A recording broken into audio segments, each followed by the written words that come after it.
ಎಲ್ಲರಿಗೂ ನಮಸ್ಕಾರ. ವಿಧಿ ಕನ್ನಡ ಯೂಟ್ಯೂಬ್ ಚಾನಲ್ಗೆ ಸ್ವಾಗತ. ಈ ಒಂದು ವಿಡಿಯೋದಲ್ಲಿ 3 ವರ್ಷದ LLB ಅಭ್ಯಾಸ ಮಾಡುತ್ತಿರುವಂತಹ ವಿದ್ಯಾರ್ಥಿಗಳ ಅನುಕೂಲಕ್ಕಾಗಿ 3 ವರ್ಷದ LLB ಕೋರ್ಸ್ನ ಸಿಲೆಬಸ್ಗಳನ್ನು ವಿವರಣೆ ಮಾಡಲಾಗಿದೆ. 3 ವರ್ಷದ LLB ಕೋರ್ಸನ್ನು 6 ಸೆಮ್ಗಳಾಗಿ ವಿಂಗಡಣೆ ಮಾಡಿದ್ದು 6 ಸೆಮ್ಗಳಲ್ಲಿಯೂ ಕೂಡ ಪ್ರತ್ಯೇಕವಾದಂತಹ ಸಬ್ಜೆಕ್ಟ್ಗಳನ್ನು ಅಧ್ಯಯನ ಮಾಡುವಂತಹ ಅವಶ್ಯಕತೆ ಇದೆ.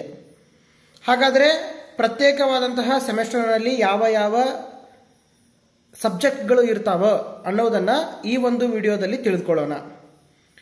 ಮೊದಲನೇ ಸೆಮೆಸ್ಟರ್ನಲ್ಲಿ ನಾವು ಇಂಡಿಯನ್ ಕಾನ್ಸ್ಟಿಟ್ಯೂಷನ್ 1 ಅಂತ ಓದ್ತೀವಿ, ಥಾಟ್ ಓದ್ತೀವಿ, ಫ್ಯಾಮಿಲಿ ಲಾ ಓದ್ತೀವಿ, ಫ್ಯಾಮಿಲಿ ಲಾ ಒಳಗೆ ಹಿಂದೂ ಲಾ ಓದ್ತೀವಿ, ಮತ್ತು ಕಾಂಟ್ರಾಕ್ಟ್ 1 ಅಂತ ಬರುತ್ತೆ, ಕ್ರಿಮಿನಲ್ ಲಾ ಅಂದ್ರೆ IPC ಓದ್ತಿದ್ದೀವಿ ಇಷ್ಟು ದಿನ.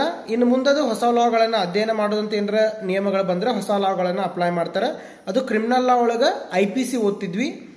ಮತ್ತು ಇಂಗ್ಲೀಷ್ ಸಬ್ಜೆಕ್ಟ್, ಯಾರು ಇಂಗ್ಲೀಷ್ ಮೀಡಿಯಂ ವಿದ್ಯಾರ್ಥಿಗಳ ಇರಂಗಿಲ್ಲ ಅಂತಹ ವಿದ್ಯಾರ್ಥಿಗಳು ಇಂಗ್ಲೀಷ್ ಸಬ್ಜೆಕ್ಟನ್ನು ಬರೀಬೇಕಾಗತ್ತೆ.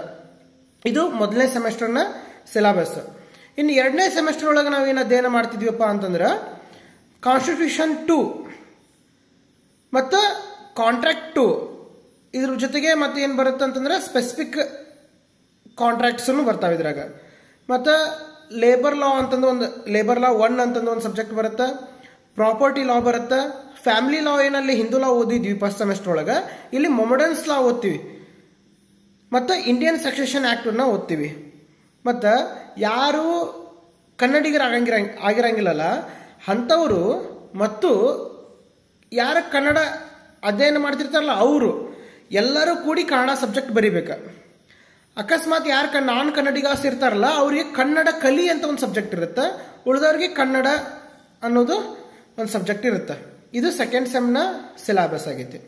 ಇನ್ನು ಥರ್ಡ್ ಸೆಮ್ನ ಸಿಲೆಬಸ್ ಯಾವುದಪ್ಪ ಅಂತಂದ್ರೆ ಜುರಿಸ್ಪ್ರುಡೆನ್ಸ್, ಲೇಬರ್ ಲಾ 2 ಇರುತ್ತೆ, ಲಾ ಆಫ್ ಟ್ಯಾಕ್ಸೇಷನ್ ಇರುತ್ತೆ, ಇಲ್ಲಿ ಕ್ರಿಮಿನಲ್ ಲಾದ ಎರಡನೇದು CRPC ಮತ್ತು ಜುನಿಯರ್ ಜಸ್ಟಿಸ್ ಆಕ್ಟ್ ಮತ್ತು ಅಡ್ಮಿನಿಸ್ಟ್ರೇಟಿವ್ ಲಾ ಅನ್ನ ಹೊಂದಿರ್ತೈತಿ. ಇದು 3ನೇ ಸೆಮೆಸ್ಟರ್ನ ಸಿಲೆಬಸ್ ಆಗೈತಿ. ಇನ್ನು 4ನೇ ಸೆಮೆಸ್ಟರ್ನ ಸಿಲೆಬಸ್ ಯಾವುದಪ್ಪ ಅಂತಂದ್ರೆ ಪಬ್ಲಿಕ್ ಇಂಟರ್ನ್ಯಾಷನಲ್ ಲಾ. ಇದ್ರಾಗ ಆಪ್ಷನ್ಸ್ ಇರ್ತಾವೆ, ಇಲ್ಲಿ 2 ಸಬ್ಜೆಕ್ಟಿಗೆ ಆಪ್ಷನ್ಸ್ ಇರ್ತಾವೆ. ಏನಪ್ಪ ಅಂತಂದ್ರೆ ಹ್ಯೂಮನ್ ರೈಟ್ಸ್ ತಗೋಬಹುದು, ಇಲ್ಲ ಇನ್ಶೂರೆನ್ಸ್ ತಗೋಬಹುದು, ಬ್ಯಾಂಕಿಂಗ್ ತಗೋಬಹುದು, ಅಥವಾ ರೈಟ್ ಟು ಇನ್ಫಾರ್ಮೇಶನ್ ತಗೋಬಹುದು. ಇದು 2 ಸಬ್ಜೆಕ್ಟಿಗೆ ಚಾಯ್ಸಿಂಗ್ ತಗೋಬಹುದಾಗೈತಿ. ಯಾರು ಹ್ಯೂಮನ್ ರೈಟ್ಸ್ ತಗೋತಾರ ಅವರು ಇನ್ಶೂರೆನ್ಸ್ ಲಾ ತಗೊಳಕ್ ಬರಂಗಿಲ್ಲ, ಯಾರು ಬ್ಯಾಂಕಿಂಗ್ ಲಾ ತಗೋತಾರ ಅವರು ರೈಟ್ ಟು ಇನ್ಫಾರ್ಮೇಶನ್ ತಗೊಳಕ್ ಬರಂಗಿಲ್ಲ. ಯೂಶುವಲಿ ಬಹಳಷ್ಟು ಜನ ಎರಡನ್ನೂ ಕಂಪೇರಿಟಿವ್ಲಿ ಆ ಕಾಲೇಜ್ ಒಳಗೆ ಯಾವ ಸಬ್ಜೆಕ್ಟ್ ಅವೈಲೇಬಲ್ ಇರುತ್ತೆ ಅದನ್ನ ತಗೋತಾರ. ಮತ್ತು ಇದ್ರಾಗ ಮುಂದಿನ ಲೈಫಿಗೆ ಯೂಸ್ ಆಗೋದು ಯಾವುದಪ್ಪ ಅಂತಂದ್ರೆ ಇನ್ಶೂರೆನ್ಸ್ ಮತ್ತು ಬ್ಯಾಂಕಿಂಗ್ ಲಾ ಆದಷ್ಟು ತಗೊಂಡ್ರೆ ಬಹಳ ಒಳ್ಳೆಯದು. ನಂತರ ಕ್ಲಿನಿಕಲ್ ಕೋರ್ಸ್ ಅಂತಂದು ಪ್ರೊಫೆಷನಲ್ ಎಥಿಕ್ಸ್ ಆ್ಯಂಡ್ ಪ್ರೊಫೆಷನ್ ಇದೊಂದು ಸಬ್ಜೆಕ್ಟ್ ಬರುತ್ತೆ, ಇದಕ್ಕೆ ಪ್ರಾಕ್ಟಿಕಲ್ ಇರುತ್ತೆ.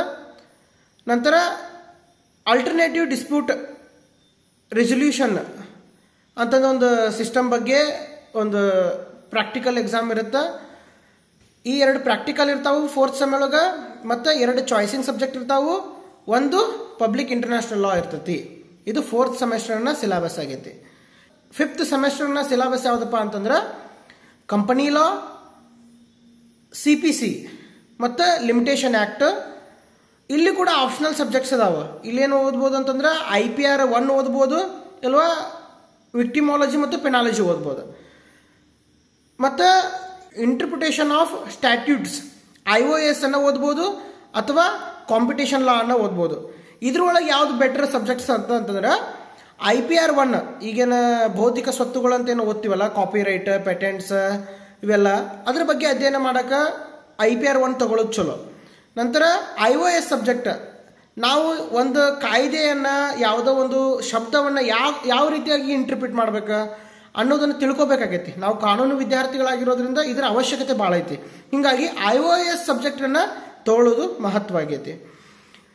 ನಂತರ 6th ಸೆಮೆಸ್ಟರ್ನಲ್ಲಿ ನಾವೇನು ಮಾಡ್ತೀವಿ, law of evidence, environmental law, optional ಸಬ್ಜೆಕ್ಟ್ಗಳು ಬರ್ತಾವಿಲ್ಲೇ. ಆಪ್ಷನಲ್ ಸಬ್ಜೆಕ್ಟ್ ಯಾವಪ್ಪ ಅಂತಂದ್ರೆ ಮತ್ತೆ ಇಂಟೆಲೆಕ್ಚುಯಲ್ ಪ್ರಾಪರ್ಟಿ ರೈಟ್ಸ್. ಅಲ್ಲಿ ಯಾರು IPR 1 ತಗೊಂಡಿರ್ತಾರ 5th ಸೆಮಿಸ್ಟರ್ ಒಳಗೆ ಅವರು IPR 2 ತಗೋತಾರ 6th ಸೆಮಿಸ್ಟರ್ ಒಳಗೆ.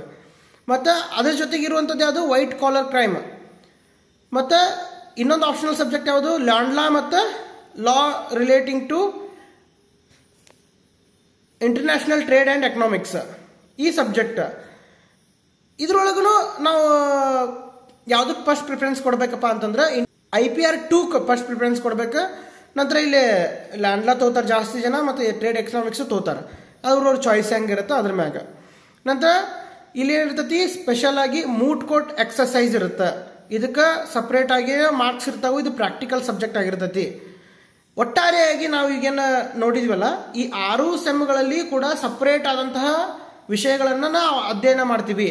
ಒಟ್ಟು 30 ಸಬ್ಜೆಕ್ಟ್ಗಳನ್ನು ಅಧ್ಯಯನ ಮಾಡ್ತೀವಿ. ಅದ್ರಾಗ ಚಾಯ್ಸಿಂಗ್ ಸಬ್ಜೆಕ್ಟ್ ಅದಾವು. ನಮಗೆ ಯಾವ್ದು ಸರಿ ಅನಿಸುತ್ತೆ ಆ ಸಬ್ಜೆಕ್ಟ್ಗಳನ್ನು ತಗೋತೀವಿ, ಅಥವಾ ನಾವು ಯಾರಾದ್ರೂ ಸೀನಿಯರ್ಗಳನ್ನು ಕೇಳಿ ಈ ಸಬ್ಜೆಕ್ಟ್ ನಮಗೆ ಮುಂದೆ ಅಧ್ಯಯನ ಮಾಡಕ್ಕೆ ಚಲೋ ಆಕತಿ, RTI ಹಾಕೋರದೀವಿ ನಾವು, ನಮಗೆ ಮುಂದೆ ಲೈಫಿಗೆ ಯೂಸ್ ಆಕತಿ ಅಂತಂದ್ರೆ ಅಂಥ ಸಬ್ಜೆಕ್ಟ್ಗಳನ್ನು ತಗೋತೀವಿ. ಒಟ್ಟಾರೆ ಈ ಒಂದು ವಿಡಿಯೋನ ಒಂದು ಮಹತ್ವ ಏನಾಗಿತ್ತಪ್ಪ ಅಂತಂದ್ರೆ 3 ವರ್ಷದ ಕಾನೂನು ಪದವಿ ಏನು ಓದ್ತಿರ್ತಾರಲ್ಲ ಅಂತಹ ವಿದ್ಯಾರ್ಥಿಗಳಿಗೆ 3 ವರ್ಷದ ಸಿಲಾಬಸ್ಗಳನ್ನು ತಿಳಿಸುವಂಥದ್ದಾಗಿತ್ತು. ಯಾರು ಈ ರೀತಿ ಕಾನೂನು ಪದವಿಯನ್ನು ಓದ್ತಾ ಇದ್ದಾರೋ ಅಥವಾ ನಾವು ಇನ್ನು ಮುಂದೆ ಅಧ್ಯಯನ ಮಾಡಬೇಕಂತ ಇದ್ದೀವೋ ಅಂಥವ್ರಿಗೆ ಈ ಒಂದು ವಿಡಿಯೋನ ಕಳಿಸೋಣ. ವಿಧಿ ಕನ್ನಡ ಯೂಟ್ಯೂಬ್ ಚಾನಲಲ್ಲಿ ಅನೇಕ ಈ ರೀತಿಯಾದಂತಹ ಕಾನೂನಿಗೆ ಸಂಬಂಧಿಸಿದಂತಹ ಮತ್ತು 3 ವರ್ಷದ LLB ಕೋರ್ಸ್ಗಳ ಸಿಲಾಬಸ್ಗಳಿಗೆ ಸಂಬಂಧಿಸಿದಂತಹ ಮಾಹಿತಿಗಳನ್ನು ಹಾಕ್ತಾ ಇರ್ತೀವಿ. ಆ ದೃಷ್ಟಿಯಿಂದ ವಿಧಿ ಕನ್ನಡ ಯೂಟ್ಯೂಬ್ ಚಾನಲನ್ನು ಶೇರ್ ಮಾಡೋಣ, ಸಬ್ಸ್ಕ್ರೈಬ್ ಮಾಡೋಣ, ಲೈಕ್ ಮಾಡೋಣ ಅಂತ ಹೇಳ್ತಾ ಎಲ್ರಿಗೂ ನಮಸ್ಕಾರಗಳು.